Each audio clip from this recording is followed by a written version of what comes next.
Thank you. I'm Janet Jacobson. I'm the director of the Barnard Center for Research on Women, and I want to welcome you to this, the first of our spring events in the BCRW programming. And our event this evening is called Feminism and Beyond, Young Feminists Take on Activism and Organizing. And this is actually part of a series that we've been doing over the entire time I've been director here called Young Feminists Take On various topics. And we're very happy to have this particular panel of what I would say is truly illustrious young women with us this evening. Now, one of the pleasures of this evening for me is introducing to you tonight's moderator, who is Dina Tyson, who is a senior here at Barnard College, majoring in women's gender and sexuality studies, and who has been, and she also participates in the interdisciplinary concentration on race and ethnicity. And she has worked as a research assistant at BCRW for the past 2 years. I really like my job, and there's some crazy video of me from the 40th anniversary saying, I love my job. But one of the things I love about it is working with the Barnard students, who are truly extraordinary, and Dina is one of those people. So I'm very proud and happy to be able to have her as our moderator this evening. In addition to the work she does at BCRW and her scholarly activities, she's a coordinator of Barnard and Columbia's chapter of Take Back the Night, the anti-sexual violence group, and she's a development intern on documentary cinema and education in Harlem. So this is her first time moderating. You all be nice to her. Dina Tyson.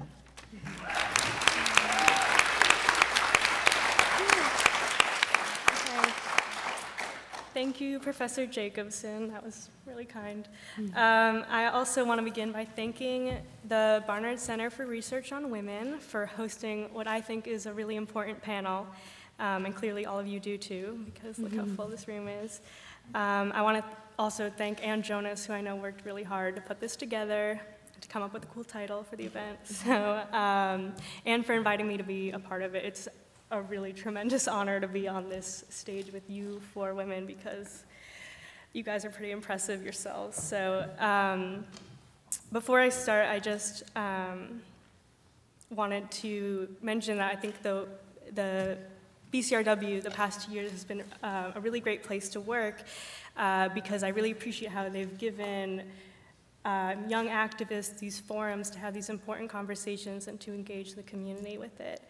And as Professor Jacobson mentioned, this is part of a longer, decades-long conversation we've already been having about young activists.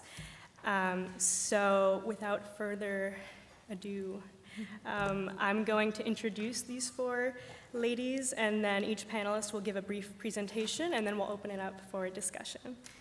So to my right, your left, is Dior Vargas. She organized the first feminist General Assembly in New York City with women occupying Wall Street, and now organizes with an Occupy affinity group called FemForce. She is a board member at the Third Wave Foundation and a member of National Women's Liberation. Dior is an alumna of Smith College and currently works full-time as an ebook production assistant manager at Random House. She's interned for the Feminist Press and for Gloria Feld, a former CEO and president of Planned Parenthood Federation of America. She's a native New Yorker and currently lives in Brooklyn. And then to her right is Sydnie Mosley, an artist activist who is interested in creative work that is both artistically sound and socially aware. A 2007 alumna of Barnard College, Sydnie is a dancer, choreographer, and teacher whose creative and research interests lie at the intersections of modern dance, movement in the African diaspora, spirituality, feminism, and literature. As the 2011-2012 BCRW Alumni Fellow, Sydnie produced and developed the Window Sex Project, a model for dance activism that uses movement to respond to the sexual harassment of women in public places. Sydnie performs modern dance professionally, currently with a dance company, In Spirit. Next is Julie Zeilinger. She is the founder and editor of The F-Bomb, a feminist blog and community for teens and young adults who care about their rights and want to be heard. Originally from Pepper Pike, Ohio, Julie is now a sophomore at Barnard. She has been named one of the 8 most influential bloggers under the age of 21 by Women's Day magazine, one of More Magazine's New Feminists You Need to Know, one of the Times 40 bloggers who really count, and one of the Plain Dealer's most interesting people of 2011. She, kind of lame, right? She has contributed to the Huffington Post, Feminist.com, Skirt Magazine, and the Cleveland Jewish News, among other publications. Julie's new book, A Little Effed Up, Why Feminism is Not a Dirty Word, was released in May 2012 by Seal Press. So that's just the surface of it. If you guys want to go down the line and introduce more of what you do. Sure. Sorry, a little nervous. Okay, well, first I'd like to thank everyone at the Barnard Center for Research on Women for inviting me to take part in this important discussion. My name is Dior Vargas, and I'm 25 years old. I identify as a queer feminist Latina. I received my undergraduate degree in the study of women and gender from Smith College in 2009. I received my master's degree in publishing from Pace University in 2011. I grew up in Spanish Harlem with a single mother and older sister. Before my mother was a single parent living paycheck to paycheck, my mother, my sister, and I were victims of domestic violence. While many would call this a broken home, I call it a learning experience, which taught me to survive the most difficult of situations and appreciate all the good things I do have. Education was of the utmost importance in my household. My grandmother, who helped raise me, told me that my education could never be taken away from me, and I carry her lessons with me to this day. After graduating from Smith and during my years of study at Pace, I was an editorial and development intern for the Feminist Press. I also interned for Gloria Felt, former CEO and president of Planned Parenthood, Federation of America, on publicizing her most recent book, No Excuses. In 2012, I joined Women Occupying Wall Street, a caucus of the Occupy movement in New York. I organized the first feminist General Assembly in May, where we had consciousness raising, breakout groups, and report backs. We organized 3 additional assemblies, the final one of which was under my direction. It was focused on the issues most pertinent to people of color, such as immigration, incarceration, and discrimination. I was responsible for outreach, publicity, and supervision. I was involved in Occupy the Stage, which was created by Occupy Wall Street and the Forum Project. We worked on a dialogic performance series using Forum Theater to discuss the issues of oppression that are important to the Occupy movement. Women Occupying Wall Street is no longer a working group, and now the remaining organizers are part of an Occupy affinity group called FemForce. We are currently collaborating with the National Women's Liberation Group, of which I am also a member. I am part of the Women of Color Caucus within NWO. Last week, on the 40th anniversary of Roe v. Wade, we held a speak out for unrestricted access to the morning after pill. Another organizer and I shared testimonies regarding our experiences with emergency contraception. We also performed street theater in order to demonstrate the restrictions women have to contend with to access the morning after pill. I became a board member of the Third Wave Foundation in September 2012. I am on the External Relations Committee, the Program Committee, and the Executive Director Search Committee. With this new added responsibility, I have been given an invaluable opportunity to gain a better understanding of board membership and also strengthen my leadership skills. Currently, I am also undergoing board member training in a program from the Stonewall Community Foundation called Out in Front New York. When I'm not working on my activism, I am a full-time employee at Random House Publishing, where I'm an ebook production assistant manager. I believe that one of the major challenges for today's feminist movements is the negative association that many women of color have towards feminism due to the homogenous history of the women's movement. For women of color, feminism has often been viewed as a movement by and for white women of privilege, and it is important to me as a Latina that feminism be viewed as welcoming to a wider spectrum of individuals. I believe that organizing today is different from previous generations and that unprecedented access to the internet and social media has allowed both activists and their opponents to share their views more readily. Young women and their allies around the world can connect with one another in a way that was not possible just one generation ago. And this makes the tools of organizing, such as petitioning and the dissemination of information, much easier to put to use. However, those who do not have our best interests in mind have access to the same tools, all of which makes our activism so vital. Once again, I want to thank the Barnard Center for Research on Women for giving me this opportunity to share with you my work and my passion for feminist activism. And I hope tonight's discussion will be fun, informative, and energizing. Thank you.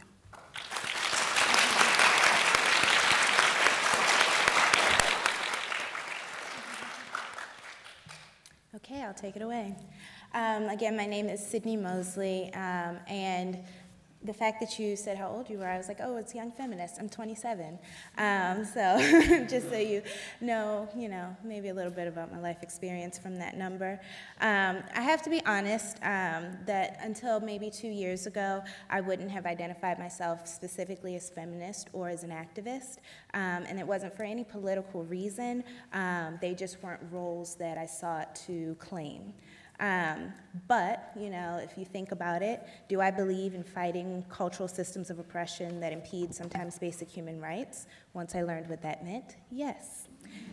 Do I believe in taking a stand and acting on perceived injustices? Absolutely. Am I someone who champions choices, possibilities, freedoms, and achievements for all, but particularly for women? I always have been. It's really within the work that I do, the roles that I do claim, dancer, choreographer, educator, that I've come to understand myself as both a feminist and an activist. My brand of feminist activism comes directly from my lived experiences, the audacity of my character, and my need to dance. Quite simply, I know that I have to work for the change that I need to live the life I deserve to live. My world of activism is one of intersections of many ideas and mediums. It is a world of asking questions and then building projects to address those things. In 2011, I embarked on an ambitious dance work called the Window Sex Project. It was a dance theater work that responded to the sexual harassment of women in public spaces. The Window Sex Project was born from frustration with daily instances of gender-based street harassment. Just yesterday, while riding to work on the Bronx on a Bronx-bound D train, a man was walking down the aisle and he's soliciting money, and he leans over, particularly to me, holding onto the handlebar, and he just comes up to me and he's like, hey, how you doing, baby, and walks away. But before I even had a chance to realize what was happening, he was already gone onto the next car. And it's crazy that even after 2 years of doing this work, I still feel smaller, I feel picked at, and I feel inhuman in some ways when these things happen every single day. As an artist, I created a process to use dance to respond to this. I needed to reclaim my body and do some consciousness raising at the same time. When I began organizing dance workshops around this issue, suddenly I was doing activist work. In these workshops, I wanted to explore, how does movement play into building and rebuilding self-image? Self-image being defined as self-esteem, confidence, personal joy, and pleasure. I also wanted to know how movement could be used to build relationships with others. How could I build community amongst the people in my own neighborhood around this issue? Then I wanted to know, how can we parlay these things into performance which raises the consciousness of all the people in my community? How can using the body and performance be a mode of speaking up, reclaiming agency, exercising control over my body, and projecting who I am as how I want to be seen and how I want to be treated? And then to think even more broadly, in producing a passion project with very real and relevant implications, how do I advocate for myself as an artist and the other artists with whom I collaborate? Another part of my advocacy work is being an advocate for dance artists. I sit on a committee called the Dance NYC Junior Committee, and it is an advisory board that represents individuals ages 21 to 35 who work in the dance field. What I discovered every time I did a Window Sex Project-related talk, workshop, or performance is that in addition to raising awareness and facilitating invaluable conversations around street harassment, I was also expanding the understanding of dance for those who didn't consider themselves dancers, and also for those who didn't consider themselves to be patrons of the art form. As a young artist, this advocacy work is crucial and directly related to me making and maintaining a livelihood in the dance field. Again, I am an activist due to the truth of my situation. In 2010, the Dance NYC Junior Committee, it conducted a census survey of dance earnings amongst individuals ages 21 to 35. There were about 1,200 respondents, and 84% of those respondents were women. And what they found was that for dance artists, mostly choreographers and performers, that their earnings plateaued at about $25,000 even after working in the field for 15 years. Did you hear that? Plateaued at $25,000 as an artist after 15 years in the field. So this is very important to me. At the same time that I am doing this advocacy work around an issue of just, my body and being able to move around freely in public space, I'm also doing the work of advocating for myself as a person who just wants to be able to eat off of the work that she does that is so important. I get emotional about these things because they are so personal. As I continue to create and produce and perform, I'm really trying to consciously build this business model, which does not exploit the talents of those with whom I work, but also compensates them in beneficial ways, both financially, and if I can't give them the money that they deserve, then give them the resources that they need. Dancers continue to train years and years after they've already entered the workforce. Can I give them class? Can I connect them to people? Can I get them a job that does pay? I'm always thinking about those things. I've found that amongst my peers, many of whom are women of color working in the performing arts, that many are not self-proclaimed feminist activisms, but the work that they do absolutely is.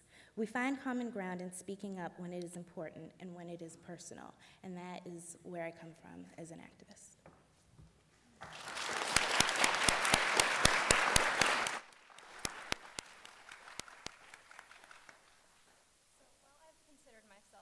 Feminist and a blogger for a few years now. It took me much longer to finally consider myself an activist, and even in preparing for this, my immediate reaction was, I'm just a blogger, I'm not an activist. An activist is someone who gets out there and does things and makes change, and blogging is about a community. It's about melding together and learning from each other, and I had to check myself and realize that is activism.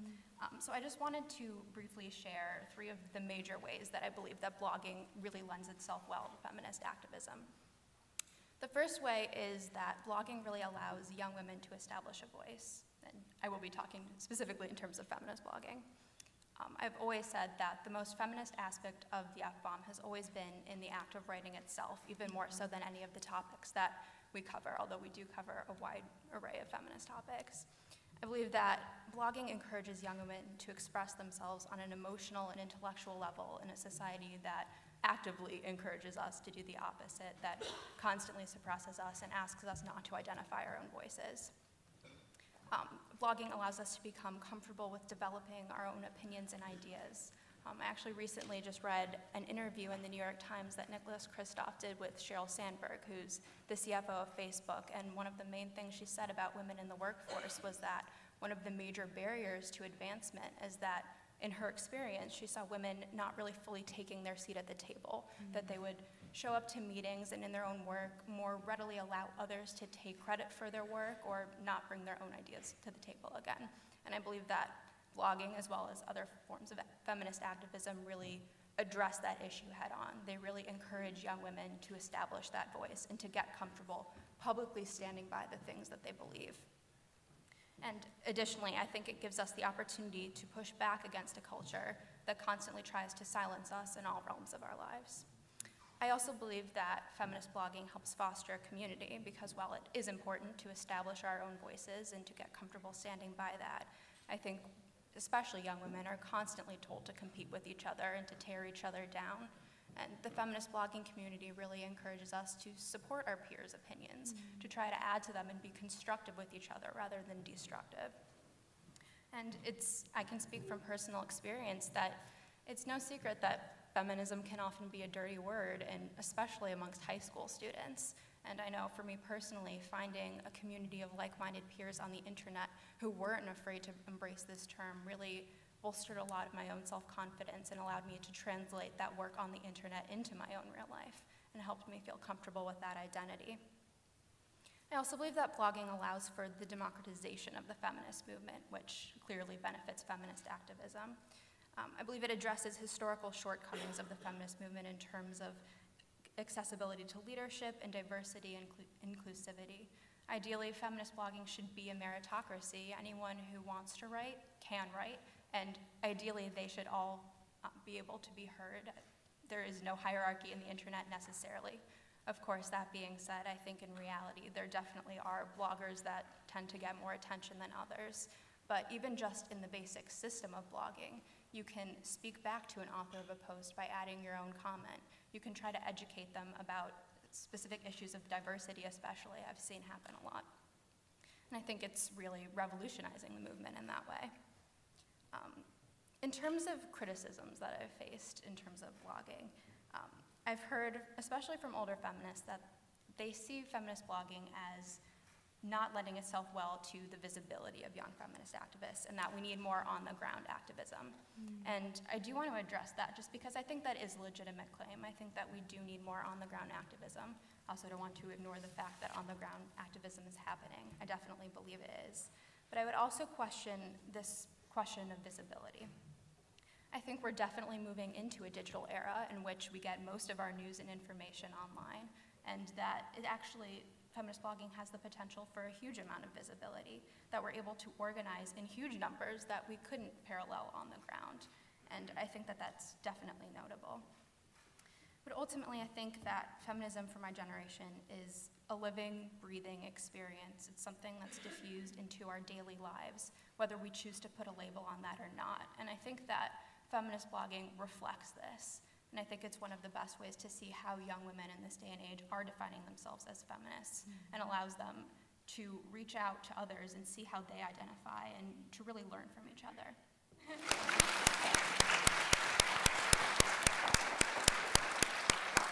The idea of feminist as an identity for those interested in gender justice or social justice, you brought up some really important points, and I wanted to know if anyone else wanted to speak to that topic. That, you know, everyone seems to have a different relationship with the word, and I wanted to know what you as individuals, what your relationship to that word is, and what you think it maybe should be for other people. Should it be anything for other people? I think for me, I think that feminism certainly encapsulates gender justice, and I think that that's something that I'm dealing with very much in my own work.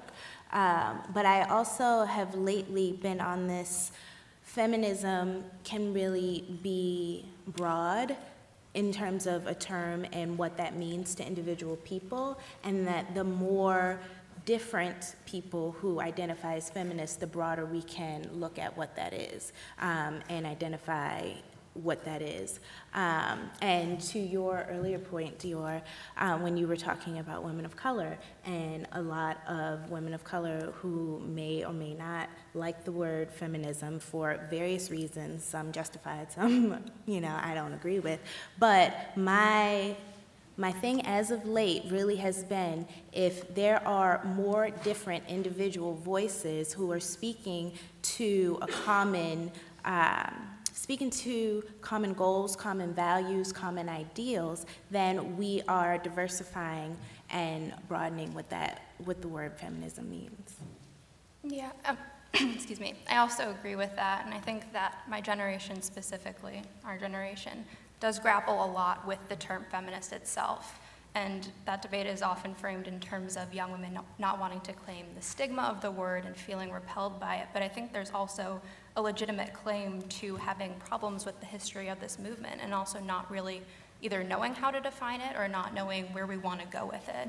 And I've seen a lot of those conversations emerge on the F-bomb, where it's not just about the stigma, it's not just about wanting to be seen as ugly or something repulsive because that's what we've come to associate with feminism. It's really about considering what feminist activism in general means to us, and I think that we do see some historic exclusion, and we reject that, and also just in terms of our different methods, in terms of digital media and social media, we just view it differently. And I know personally it's something I am definitely still trying to figure out. I came to this movement very sure that I was going to call myself a feminist and that I was going to tinge everything I did, and the more I learn, the more I do realize that I think it is more about the work that you do and less about the label that you put on it, and that's something that I try to focus on in my own work, is about feminist values and about the feminist ideals more so than really stressing about the label as much.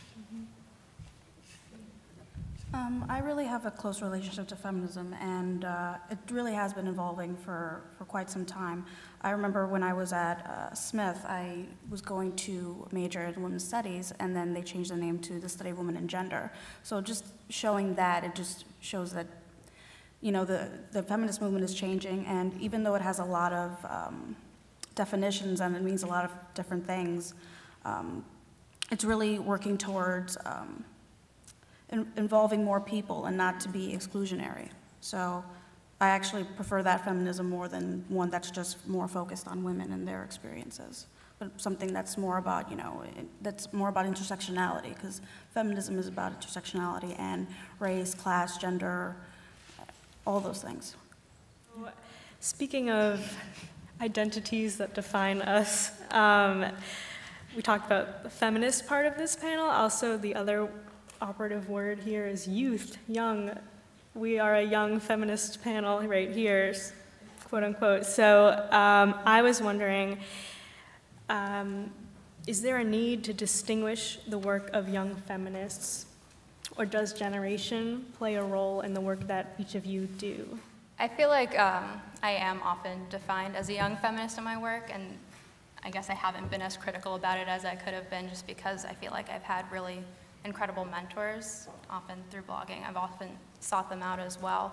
But I think that within feminism, there tends to be forced divides in that sense, where, as you mentioned the wave model before, we tend to be separated into waves kind of forcibly. We're told that feminism of the 70s is nothing like feminism of today, that there was a third wave, and they were defined by zines, excuse me, and that we can't have these intergenerational conversations, but I think that they're really essential to have, and I also think that if we continue to have more of them, we'll find that we have much more in common than we do apart. And I think that there are differences, as I've mentioned, including the tools that we use, such as social media, but I think really the essential beliefs of feminism and belief in equality has persisted throughout time. I don't think there are generational differences within this movement than there are amongst any other. I mean, we just got finished talking about intersectionality, and you know, age comes into play for that. Yeah, I just want to echo the sentiment that it is really important to work intergenerationally, and I mean, in terms of like, you could really learn from each other, and I mean, even with consciousness raising, people have been doing that since, you know, the 70s, the 60s, and we're still doing it, and it works. So one thing that's come up in a lot of what you've mentioned in the work that you do, and I know, Jessica, you brought up the point about access, is social media. And I know that's, you know, the hot button thing to talk about with activists. And I wanted each of you to maybe elaborate a little more on how social media plays into your activism, or if it doesn't, why not? I'll start. I mean, social media is a marketing tool. Social media, I am the Facebook generation. Like, I was here at Barnard in 2004, and Mark Zuckerberg made Facebook, and then Columbia got it and was like, ooh, Facebook. And at first it was like the thing that everyone could get a date, and then all of a sudden, like 5 years later, you're like, employers are looking you up, and then you get fired from your job.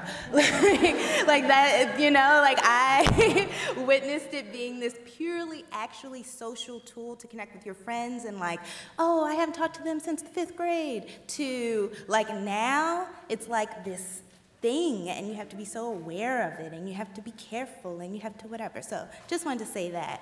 With regards to organizing, I mean, it is a useful tool. It's a very useful tool. And anytime I have anything ever, it's going on Twitter, it's going on Facebook. You know, I'm blogging about it, and that's the medium of our generation.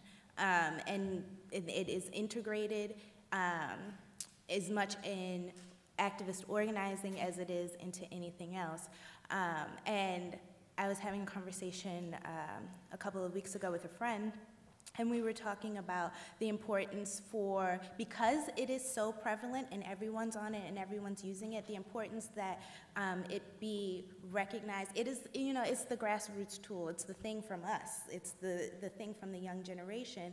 And I feel like, you know, at a lot of more established organizations, it's like, oh, that Twitter thing, like find an intern who knows how to do that. And it's like, no, but like actually this is something we use, and this is something that can really be valuable, and you know, it's a job, you know? It's a full-time job. I like manage people's Facebook pages, and I should be paid for doing that work because it takes so many hours and planning and all of this stuff. So I just wanted to put it out there that it is completely integrated into our culture and into our society, and I don't think it is always given its due with regards to organizing.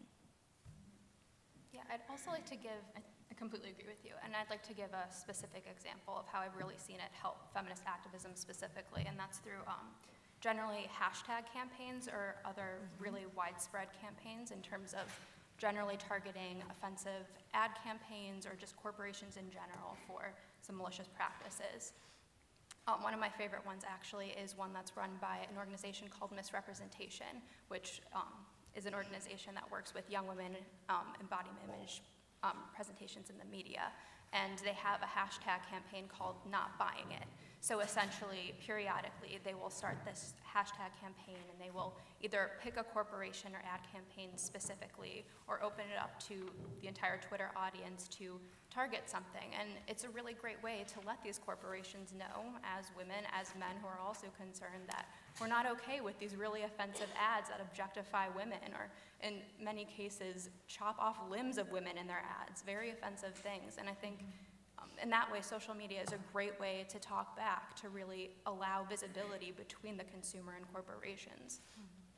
On the other hand, and another specific example, something that I have noticed more specifically about Facebook in terms of young women that I don't think is talked about enough, is that it can also be another source of competition and comparison.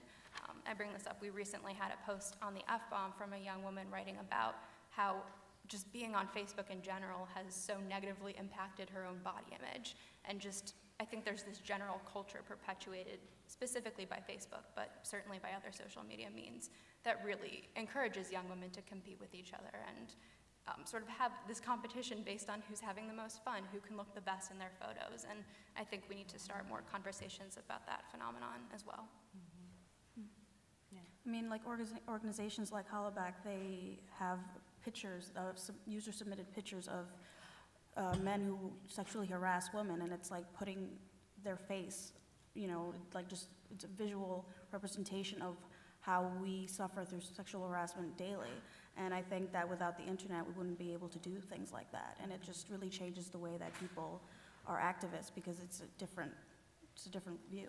One of the things I actually love about particularly Facebook and Twitter is the fact that it does reveal people's like deep-seated hatred for everyone in themselves. But the reason why I love it is because out of those posts come the most amazing conversations. And I am just such a believer in like conversation, talk it out, like let's get it all out there, and let's, you know, from that we can come to understandings, we can come to compromises, we can, you know, maybe our mind won't be changed today, but, you know, new seeds and thoughts and ideas are now being planted in our minds. And as horrible as it is, because people say the craziest things on the internet, and you all know this, but I love that they feel comfortable enough. All of a sudden I feel like before social media was so prevalent, is such a prevalent and integrated part of our lives, you know, everyone wanted to be very politically correct, and you would never know what they truly thought about anything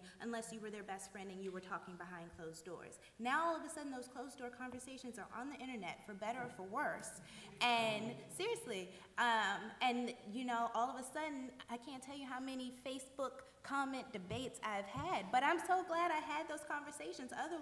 Otherwise, I feel like, you know, I wouldn't have learned something about a topic or the other person wouldn't, you know?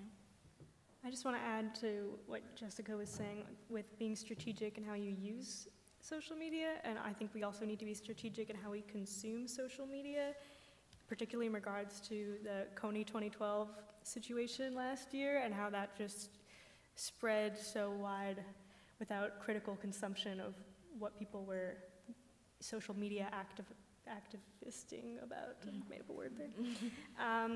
So I would like to actually open up the floor to the audience. If you guys have questions, just raise your hand, and BCRW research assistant will have a microphone for you.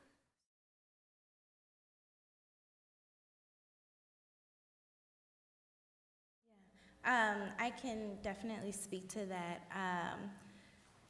It's a very interesting question. So going back to the example of the Window Sex Project, that work happened in two parts. It happened in community workshops, which were specifically by, with, and for women, and then there's the performance piece, which is, you know, anybody and everybody should be there. And I specifically wanted the workshop piece of that to be a safe space for women to talk about their stories and then to work on themselves. And I felt that you were talking about healthy relationships earlier. Before you can go and have a conversation with somebody else, you gotta have yourself together. And that's what the workshops were about. Then the performance piece of that was inviting men into the conversation. And I very strategically did that. So, and we did the full show twice. We did it once here on Barnard's campus, and I think that audience was certainly sort of, it was a women's, you know, feminist, pro, you know, everything that Barnard stands for audience, which was wonderful. Previous to that, we had another show which was in Harlem on 123rd and 2nd Ave, and I invited not only feminist organizations and not only Barnard people, but I went around to every organization in the community. I went to the Harlem Arts Alliance. I specifically went to organizations for men that were activist organizations, so Men Can Stop Rape and all of those types of organizations. I was calling all of my guy friends, get your guys here, okay? You know, all of the bankers and the lawyers, and come, it'll be a good time. I have wine, I have food, and it was great. We had the best talk-back conversation, and this is not just me as the facilitator saying that. Every single person that was in that room, it was 150 people, said that was the best conversation that I've ever had, and it was heated, but it was also productive. After that, my dad came up to me, who, you know, is supportive because he's my dad, but had no idea really what I had been working on this whole time. And he goes, you know, I never even thought about how you might feel when that happens. And like when I was young, I never did that, but you know, I rolled with the best of them. And I'm so ashamed right now that I never stopped them or said anything. And like for my dad to say that, and then all of a sudden he's going out and now he's an activist, you know? So it's like, you know, I feel like in terms of, you have to think about engaging the other half because we're on this earth with the other half. And it's not just about me going rah, rah for me because I'm just me. No, it's like everybody. Feminism is about, you know, making it better for everyone. So I think you just have to reach out and make those connections and intentionally in ways that will attract and engage the other half. Yeah. I think you all refer to some things that are visible and some things that are not visible, and also the different work you do, dance, media, publishing, writing, blogging, have many aspects of making things visible. I'm thinking, what is it that you would like us to leave here having something be more visible for us? And it also could be less visible. When Sarah Palin, for example, was saying outrageous things, some people said, don't mention her name anymore. Just make that disappear. On the other hand, in Occupy, in our movement, in the feminist GA and the FemForce, there's been a lot of action of making feminist issues more visible and feminist interactions more interactive. So what, for you, would you like us to leave here with being more visible or maybe dropping? Thank you.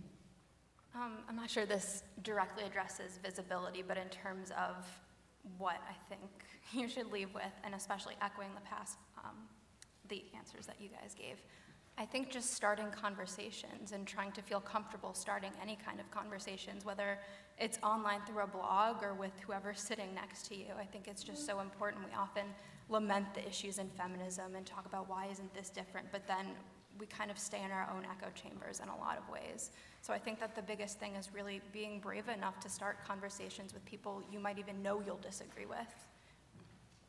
Yeah, I was just going to piggyback and say that words are power, and so I can't tell you guys, you know, what should be visible or invisible for you, but whatever you do speak into existence does exist. The Sarah Palin example really resonated with me. If we don't say it, you know, if that's not someone whose values you align with, then, you know, be mute.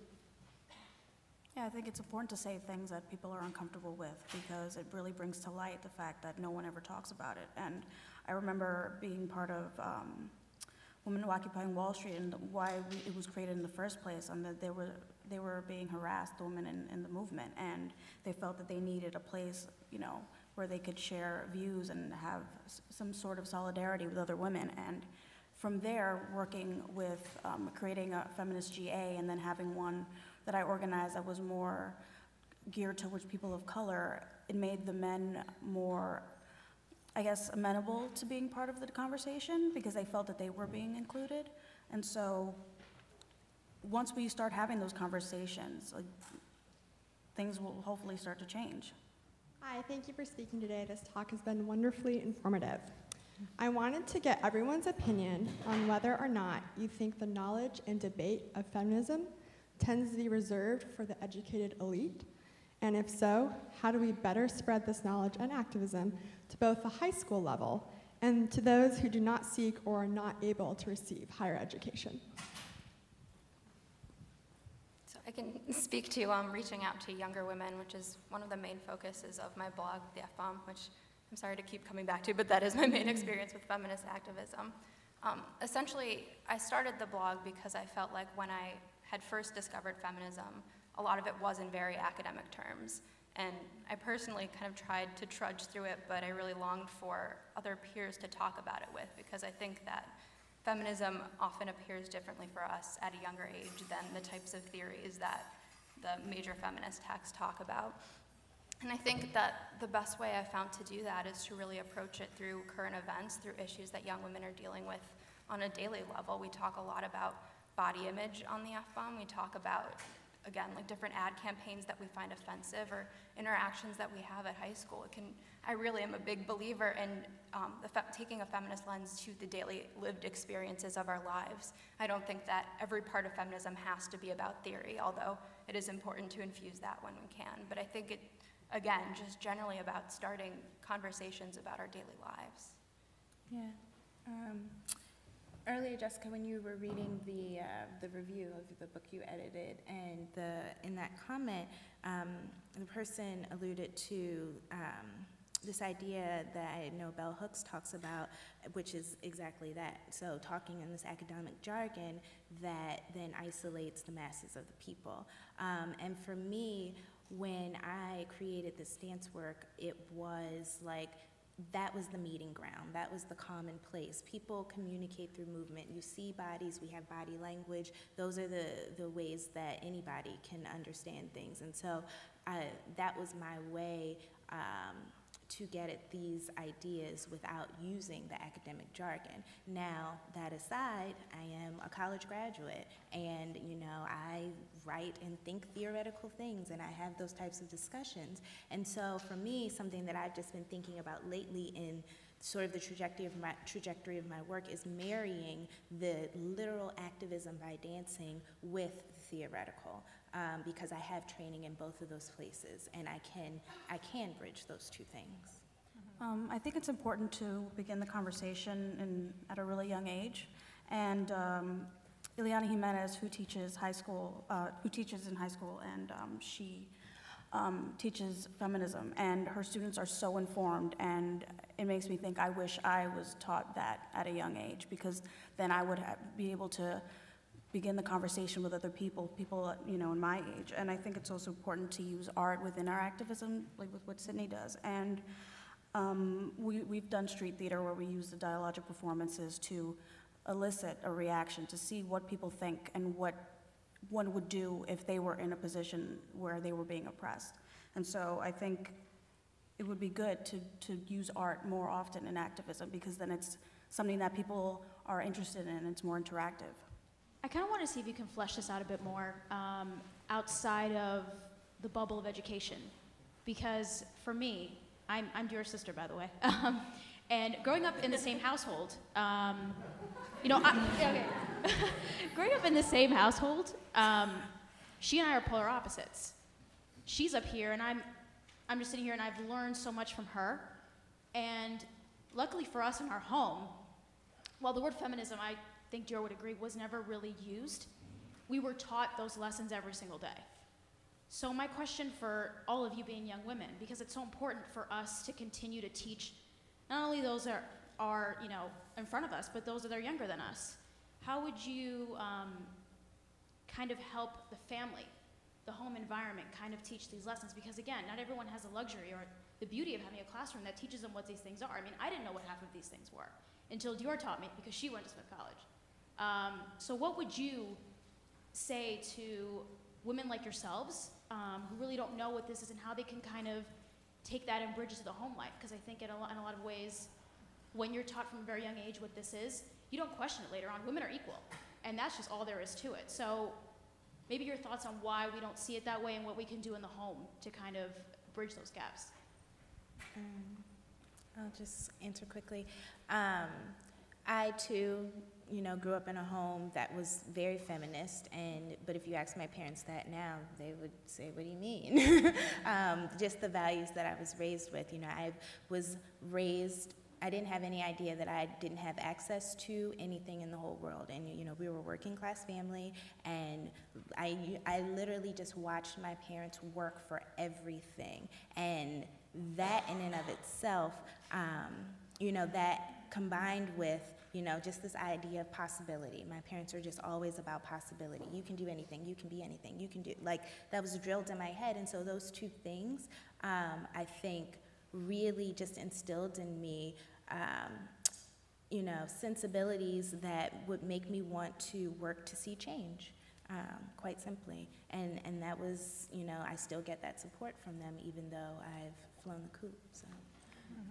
I think it's important to, when children are being raised, that I think that parents should let them know that they shouldn't have to adhere to certain gender roles, because I think that's where the problem begins.